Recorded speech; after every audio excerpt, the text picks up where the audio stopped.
투자자 여러분 안녕하십니까? 미친 노력과 훈련은 절대로 배신하지 않는다. 모든 것은 마음먹기에 달렸다라는 긍정의 힘으로 나아가시기 바랍니다. 오늘은 시장 흐름을 체크하는 부분에서 아주 간단한 방법을 알려드리도록 하겠습니다. 이미 다 알고 계시는 분도 있겠지만 우리가 이제 편하게 볼 수 있는 부분을 체크를 하는 부분, 누구나 다 쉽게 볼 수 있는 부분이다 생각하고 체크를 좀 해주시기 바랍니다. 제가 보는 차트는 키움, HTS 화면 보고 계십니다. 우리 시장은 외국인들의 힘이 매우 중요하다 하는 부분을 항상 기억을 하셔야 됩니다. 1992년도 증시 개방 이후 외국인들이 매수하면 상승, 외국인들이 매도하면 하락, 이 부분을 지금까지 이어오고 있고, 이 부분은 약 90% 이상의 확률로 진행되고 있다 하는 부분을 기억을 하시면 될 것 같아요. 오늘도 보시면 외국인들 코스피에서 3160억 매수, 코스닥에서는 809억 매수를 보여줬고, 선물시장에서는 392계약을 매수를 해줬습니다. 그래서 일방적인 외국인들의 매수가 진행이 좀 되고 있고, 특히 외국인들의 선물 매수에 의해서 기관의 프로그램 매수가 유입되는 부분을 주의 깊게 봐야 된다는 부분을 기억하시면 될 것 같고요.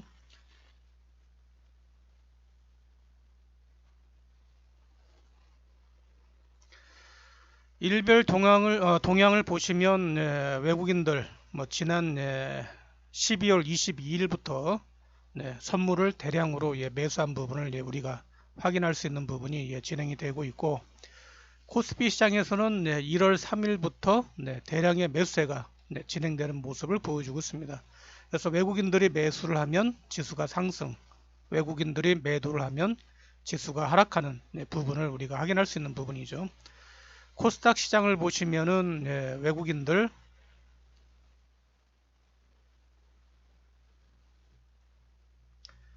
어제까지는 매도세를 이어오다가 오늘 이제 809억 정도의 매수를 보여줬어요. 그래서 지수가 오늘 반등이 나오는 모습의 그림을 보여줬는데, 외국인들의 현선물 매수가 매우 중요한 부분이고, 매수의 크기가 아주 중요합니다.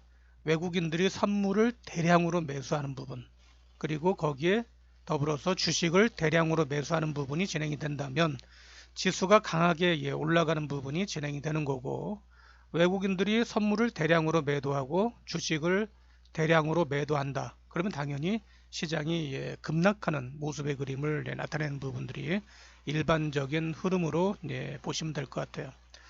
그러면 그 부분에서 시장이 어떻게 반응을 하는지 살펴볼 필요가 있는데, 시장을 보시면은 지난 9월 말 10월 초에 2130선 코스피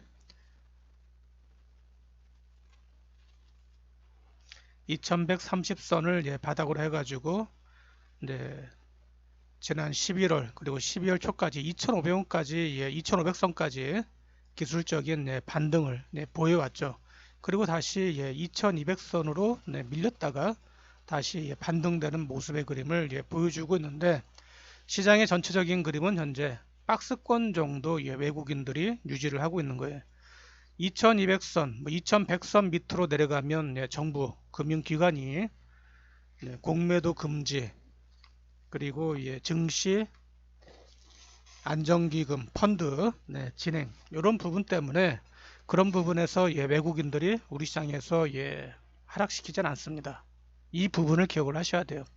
미국 시장이 만약 대폭락으로 연일 급락하는 부분이 진행된다면 그런 부분에서 추가 하락하는 부분이 진행이 되겠지만, 외국인들은 우리 시장에서 2200선을 사수하기 위해서 프로그램 매매를 진행하고 있다 하는 부분을 기억을 하셔야 됩니다. 그러면 우리는 외국인들의 이제 매매에 따라서 지수의 흐름이 어떻게 진행될지 어느 정도 예상을 해볼 수가 있는데, 기술적으로 그 부분을 확인할 필요가 있어요. 그래서 지수가 11선 위로 올라가면 단기 상승, 11선 위로 올라가면 지수가 단기 상승하는 부분을 우리가 예상을 좀 해볼 수 있는 부분인데, 외국인들의 매매도 좋고 기관들의 매매도 좋고 시장에 어떤 흐름이 나오는지 우리는 앞으로 어떻게 진행되는지를 몰라요. 그런 부분에서 우리가 쉽게 따라갈 수 있는 부분은 지수의 차트를 보고서 어느 국면에 있는지, 어느 시점에 있는지, 어느 위치에 있는지 그런 부분을 체크하고 진행을 하실 수가 있는 겁니다. 그래서 11선 위로 올라가면 단기 상승이 진행되는 거예요. 그럼 11선 위로 올라가면 그걸로 끝이냐? 아니죠. 11선 위에서는 21선이 있고 61선이 있어요. 그러니까 11선 위로 올라가면 지수가 단기적으로 상승할 수 있는 그런 방향전환을 하고 있는 모습이다, 이렇게 보셔야 됩니다. 근데 11선 위로 올라갔다가 다시 11선 밑으로 내려오면 어떡하느냐? 지난 10월 초 같은 모습인 거죠.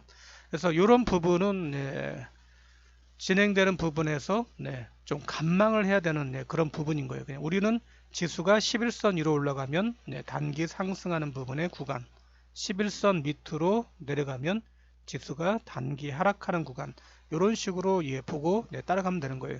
그럼 내가 종목을 보유를 하고 있는데 지수와 연동되는 종목이다.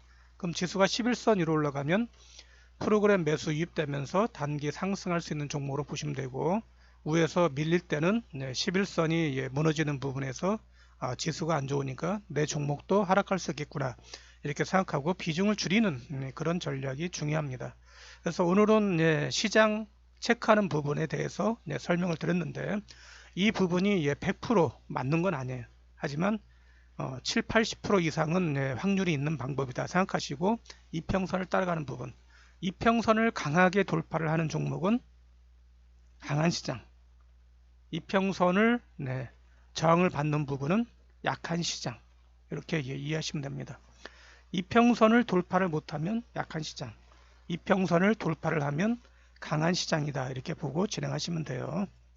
그래서 지수의 흐름이 진행되는 부분들, 그리고 그 부분에서 내가 어떻게 투자를 해야 될지 그런 부분을 보셔야 되고, 우리나라의 지수 흐름은 외국인들에 의해서 결정이 되니까 외국인들의 현선물 매매 동향, 그리고 지수가 어느 정도로 강하게 진행되는지를 차트를 보고서 지수가 차트가 11선 위로 올라가면 상승 구간, 11선 밑으로 내리면 하락 구간, 이렇게 판단하고 진행하시면 상승장인지 하락장인지 구별하기가 쉽다, 이렇게 설명을 드리겠습니다. 고맙습니다.